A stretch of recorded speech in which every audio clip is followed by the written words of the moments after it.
I looked at my phone at 6:47 in the morning. I wasn't even fully awake yet. I had that kind of half-conscious blur where you're still deciding whether to get up or sleep another 10 minutes. And then my banking app sent a notification that made my blood go cold. The account balance was showing something wrong. Something very wrong. I sat up in bed, rubbed my eyes, and opened the app. And there it was. The number I had been building for 2 years was almost entirely gone. $150,000. Withdrawn. The surgery was in 11 days. I just sat there, phone in my hand, completely still, and the only sound I could hear was my son down the hall, coughing in his sleep the way he always does in the early morning. That soft, tired cough that breaks your heart a little every single time you hear it. I didn't cry. I didn't scream. I just sat there and thought, this can't be real. This has to be a mistake. It wasn't a mistake. Let me go back a little. Because to understand what happened that morning, you need to understand what the 2 years before it looked like. My name doesn't matter. What matters is that I'm a father, and my son, who I'll call Marcus, he's 8 years old.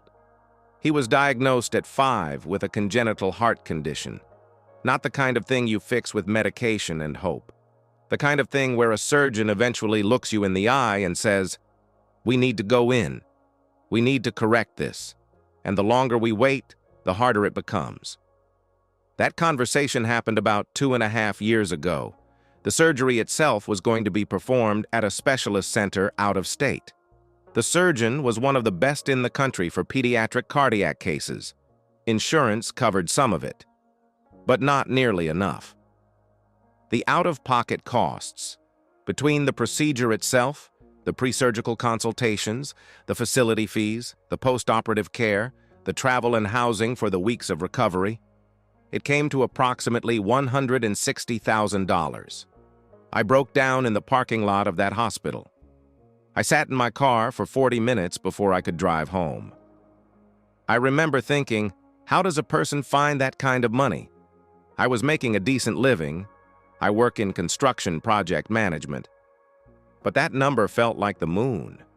It felt unreachable. But when it's your child, unreachable stops being a word you're allowed to use. My divorce from Diane had been finalized about 8 months before Marcus's diagnosis came through in its full severity. We had separated before that, been married for 9 years. The divorce itself was not explosive. It was the slow, quiet failure of two people who had grown in different directions.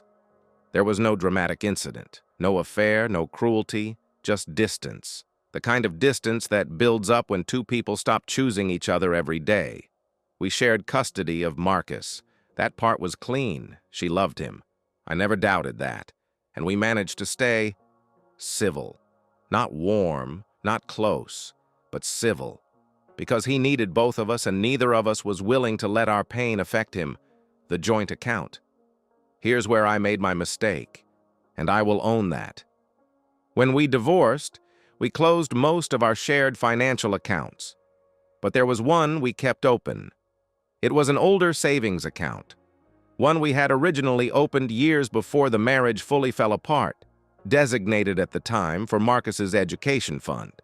When the divorce was processed, it got overlooked. Not maliciously, I think. Not at first. It just fell through the cracks of the paperwork.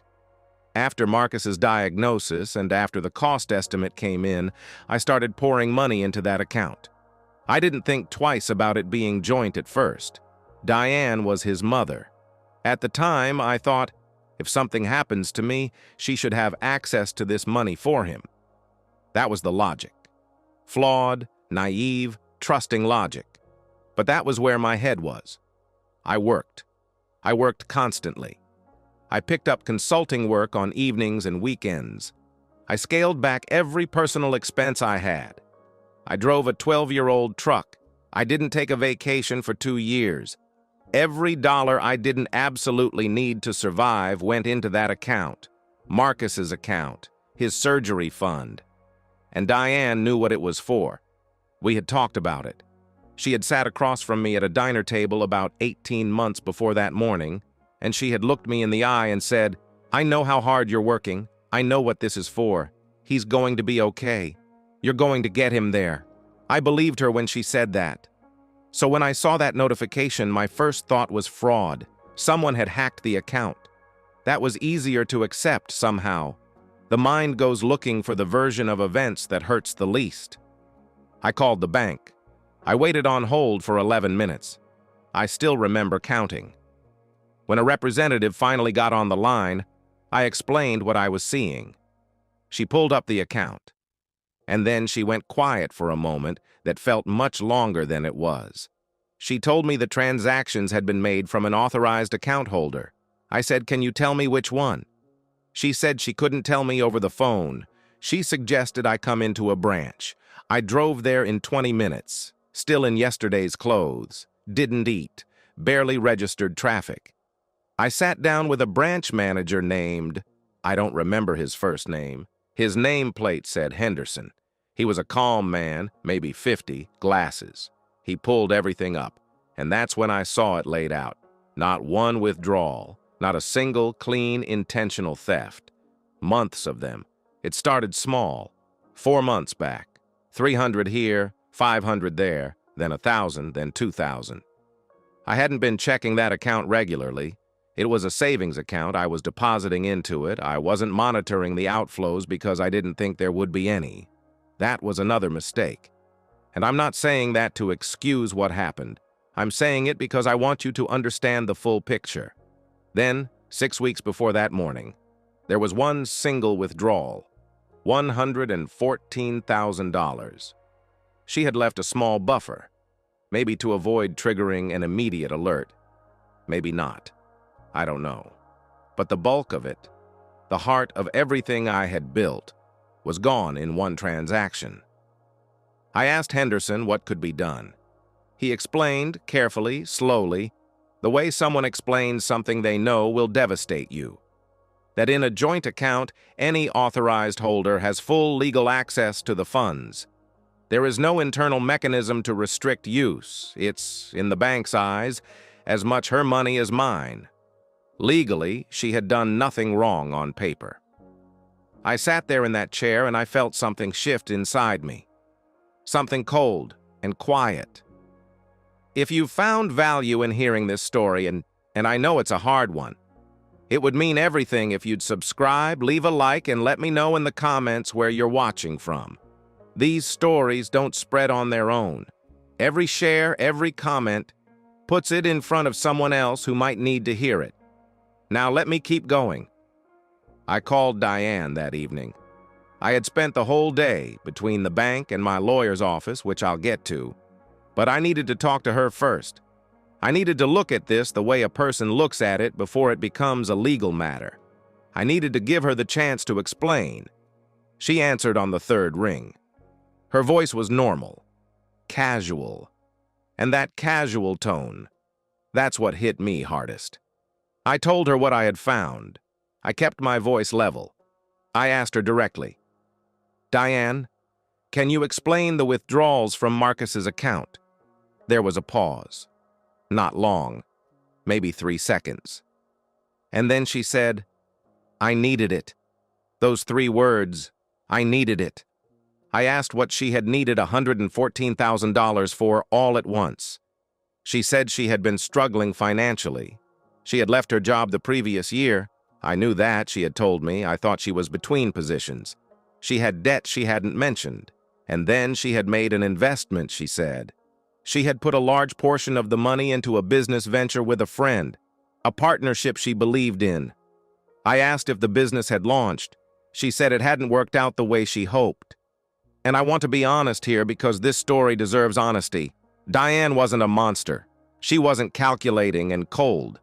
I think she was drowning. I think she told herself some version of a story where this was borrowable, where she'd put it back, where things would turn around before it mattered. People do that. They do it all the time. Desperate people make choices and build a wall of justification around those choices, brick by brick, until the wall feels like a foundation.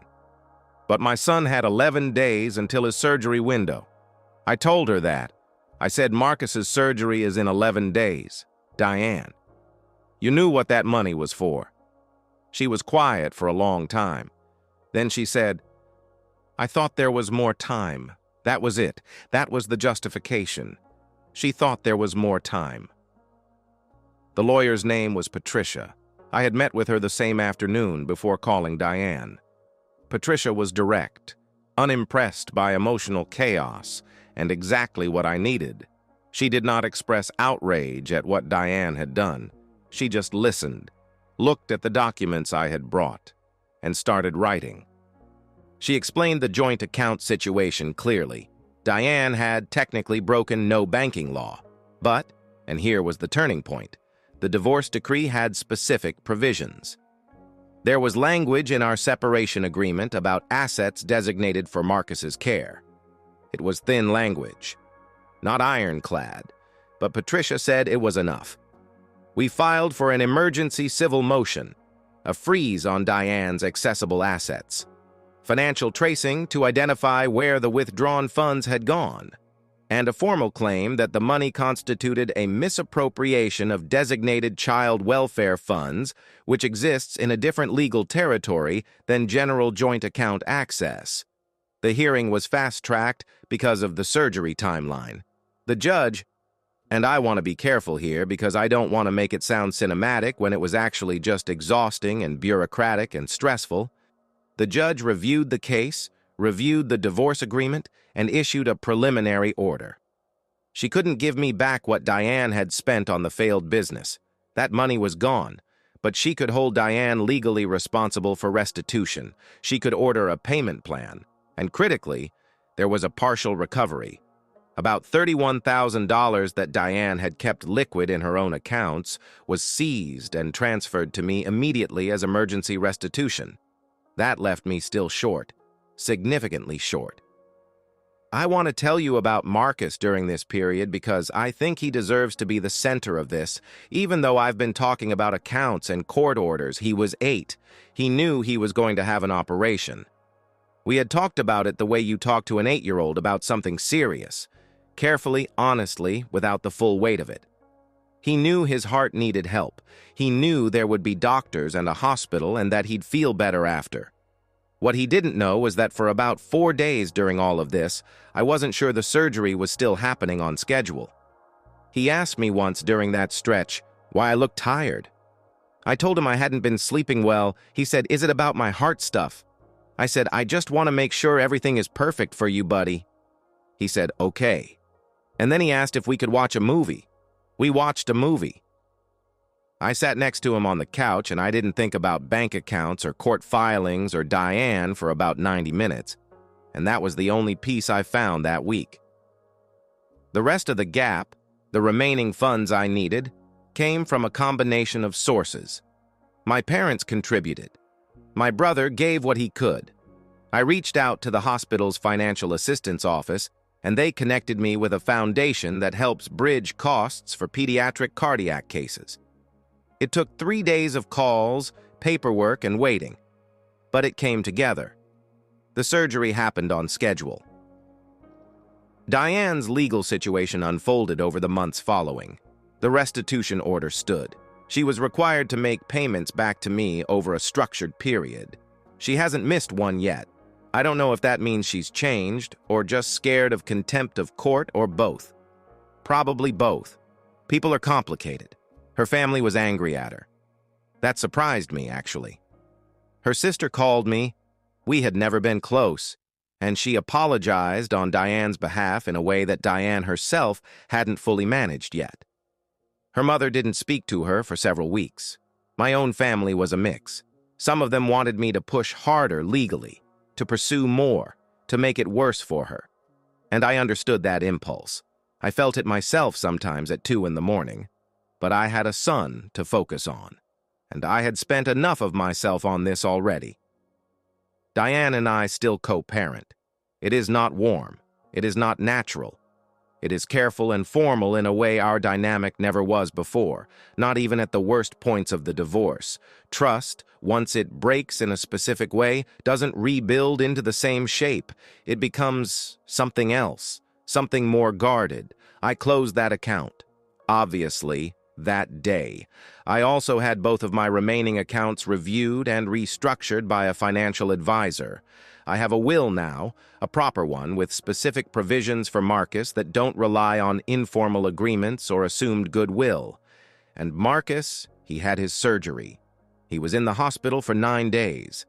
He complained about the food and about missing his video games and about the IV in his arm.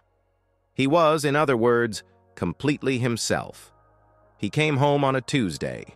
It was raining. He walked up to the front door wearing a hoodie that was slightly too big for him, and he looked at me and said, "Can we get pizza?" We got pizza. He has follow-up care scheduled every 6 months for the next several years. His prognosis is good. His cardiologist is optimistic. And every time I hear him run down the hallway, that sound, those heavy, careless 8-year-old footsteps, I think about everything it took to keep him here. Every dollar, every sleepless night, every terrible week. It was worth it. All of it. Every single bit. I've thought a lot about what I would do differently. Close that account immediately after the divorce. That's the clear answer. Don't let sentiment or convenience override structure. Don't assume goodwill is a financial safeguard. It isn't. Even people who love the same child can fail each other in ways that are unthinkable until they aren't. I'm not telling this story to paint Diane as evil. I'm telling it because I think a lot of people have accounts, agreements, and arrangements that feel safe because they're built on trust. And trust is real. But trust is not a legal document. It is not a freeze mechanism. It is not a court order. Protect what matters with more than faith. If this story stayed with you, if it made you think or feel something, or reminded you of something in your own life, I'd be grateful if you'd like it and subscribe. These aren't easy stories to tell, and they reach the people who need them only when enough of us decide they're worth sharing. Thank you for listening. Take care of the people you love, and make sure the paperwork matches the promise.